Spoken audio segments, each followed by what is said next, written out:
Estamos de volta com o Panorama TVC. Dia 18 desse mês comemorou-se o Orgulho Autista, uma data que começou a ser celebrada em 2005 no Reino Unido e que logo tornou-se um evento mundial.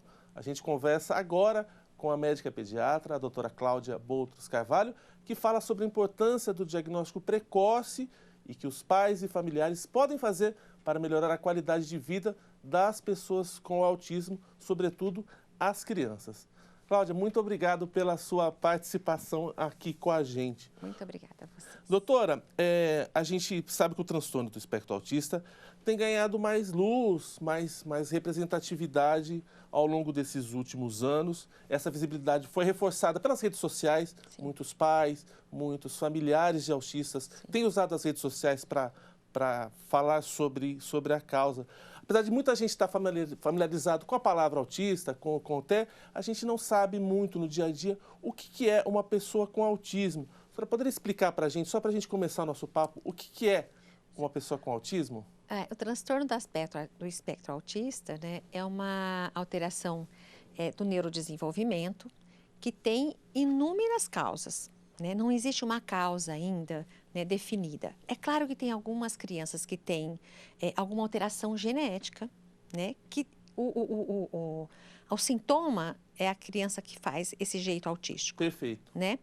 E isso também tem a ver com esse tempo muito precoce que a gente vai então tendo um olhar. Né? Esse olhar que a gente vai vendo da criança, ele pode ser visto e tratado. Né, tratado de uma maneira, né, que não vai se dizer para os pais que essa criança é autista. É claro que uma criança que tem uma síndrome genética, né, que pode vir a ter o espectro autístico, ele deve ser tratado porque a expressão genética dele vai ser melhor.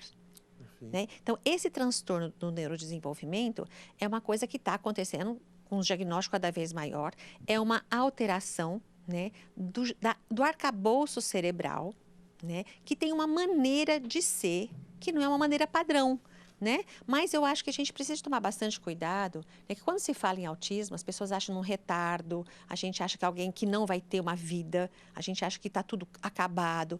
Por isso que não pode ser, né, de uma maneira geral, desse jeito como está sendo feito, banalizado. Uma família que alguém diz para ela, seu filho tem uma suspeita de ser autista, na hora os pais acham que já é. Entendi. E na hora eles acham que essa criança não vai ter uma vida boa. Não é verdade. A senhora é fundadora e presidente do projeto Ninho do Bebê. Qual que é o foco do Ninho do Bebê, o público-alvo desse serviço? O Ninho do Bebê fez 6 anos, agora em junho. O público-alvo são crianças que nasceram prematuras, crianças sindrômicas, crianças que os pais, num primeiro tempo de vida, percebem, olha, ele não olha, ele evita o meu olhar, ele tem um atraso do desenvolvimento, porque a gente precisa de saber, e no congresso a gente vai falar muito disso, que é muito importante, a criança quando nasce bem pequenininha, ela tem um movimento geral que 20% desses movimentos gerais não organizados, não sincrônicos, pode vir a ser um autista. Perfeito. Pode vir a ser, não é. Bebê menor de 3 anos, ele não é autista. Ele está na defesa autística, que pode ser inúmeras outras coisas e não o autismo doença. Até os 3 anos é o que a medicina costuma chamar essa primeiríssima infância. Isso. Então, esse diagnóstico pode ser feito a partir de que idade, olha, doutora? A partir de que período? A literatura diz que a partir de 3 a 4 anos que você você fecha o diagnóstico. Tá. Mas você pode suspeitar do diagnóstico. Tá. E quando você suspeita você suspeita do diagnóstico e você vai dizer para os pais que algo não vai bem e que é necessário ser tratado. Ser tratado de que maneira? Com osteopatia, sensório-motricidade e psicologia voltada para o desenvolvimento da criança e da relação, do vínculo mãe-bebê, né? Que o profissional da clínica de bebês, o psicanalista da clínica de bebês, vai estar, então, ajudando essa mãe. E o bebê, é importante dizer que o bebê, independente de quem ele seja, ele chega com uma capacidade. O bebê tem uma capacidade e ele tem um jeito que ele pode aprender muito rapidamente. Um bebê aprende 5 vezes mais que um adulto. Né? Então, quando ele está no vínculo, ele aprende melhor. Então, a gente tem que ter um trabalho muito precoce e multidisciplinar nesse pré-diagnóstico que a senhora chama, né? Quando a gente tem contato com adultos com autismo, a gente vê que são muito diferentes as particularidades de cada um. Se a gente pegasse lá do começo esse tratamento, essas diferenças Manifestações. iriam ser muito menos marcadas? Infinitamente. Infinitamente muito menos marcada. A gente vai tratar da criança independente do diagnóstico dela. Se ela vir a ser uma criança autista, né, a sintomatologia e a manifestação, né, do autismo é infinitamente menor quando você trata muito precocemente. Trabalhos mostram que famílias de autistas, quando você trabalha no primeiro tempo de vida, e é necessário que quem tem filho autista e vai ter um segundo filho seja tratado logo no segundo, terceiro dia de vida. Né? Existe uma correlação? Ele está ligado na parentalidade, o autismo? 20% de irmãos de autista, de 18 a 25%, de um irmão autista pode vir a ser um autista. Então, famílias de autistas, como é tratado em outros países, a mãe já sabe disso. Então, também não tem aquele estigma que acabou a minha vida porque meu filho é autista. Ela está tratando, ela tem todo o incentivo, né?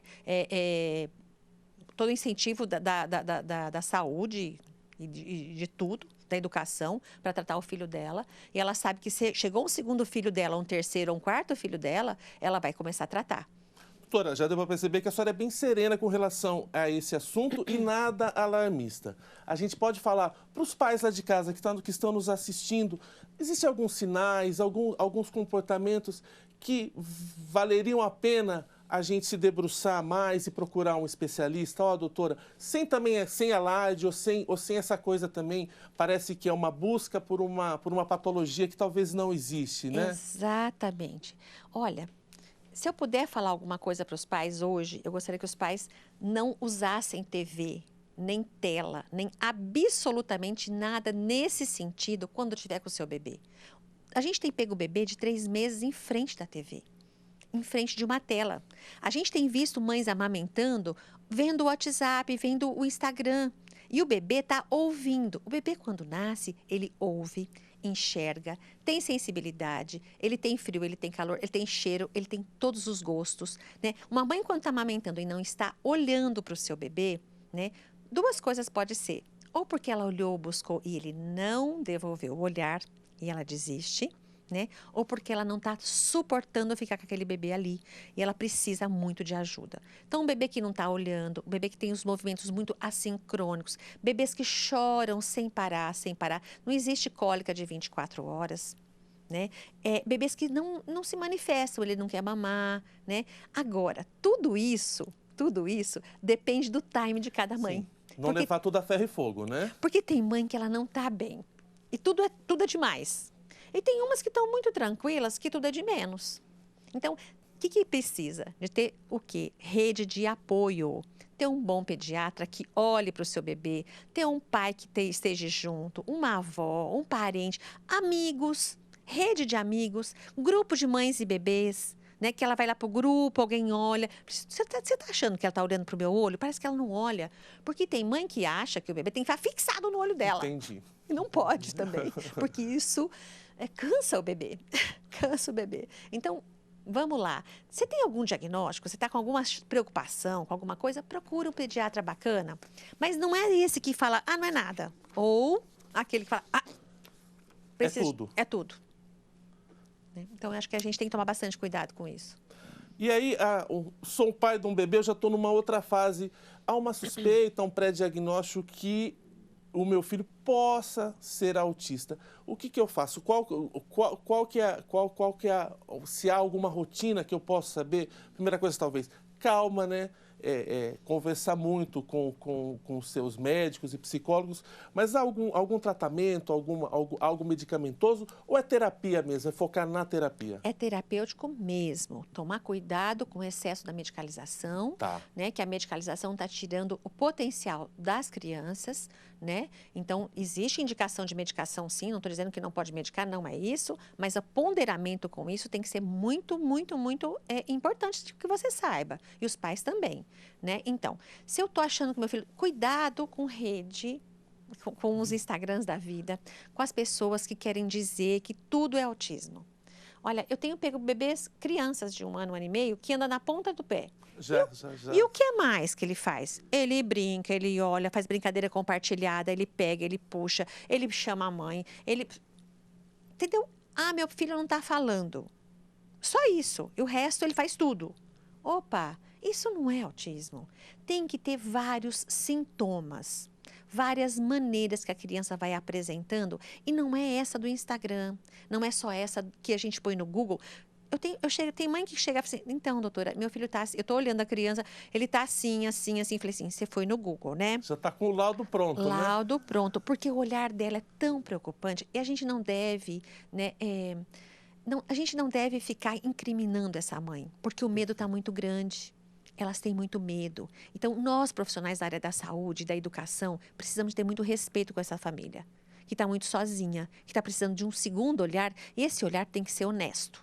Perfeito. Doutora, o Ninho do Bebê vai fazer em agosto um grande congresso. Quando a gente encerrar o papo, a gente vai convidar o pessoal lá de casa.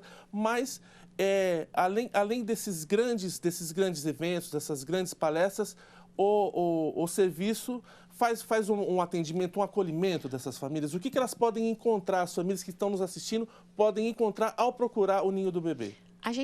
As pessoas que têm alguma dificuldade, têm alguma questão, liga no projeto, né? Eu acho que é importante falar existe nas redes sociais todas o telefone do projeto. Perfeito. Vai ser marcada uma entrevista com essa família e o bebê, tem que levar o bebê junto. Essa criança vai ser feita uma triagem por uma psicóloga especializada, né? Na clínica com bebês. Vai pegar essa história e observar o bebê e a mãe e o bebê, o pai e o bebê, ou quem quer que seja lá junto com o bebê. E a partir daí, a gente vai fazer algumas outras intervenções, ou de osteopatia, ou de fono junto com a fisioterapeuta, a pediatra, né? E aí volta para a gente depois, então, definir o que a gente vai fazer.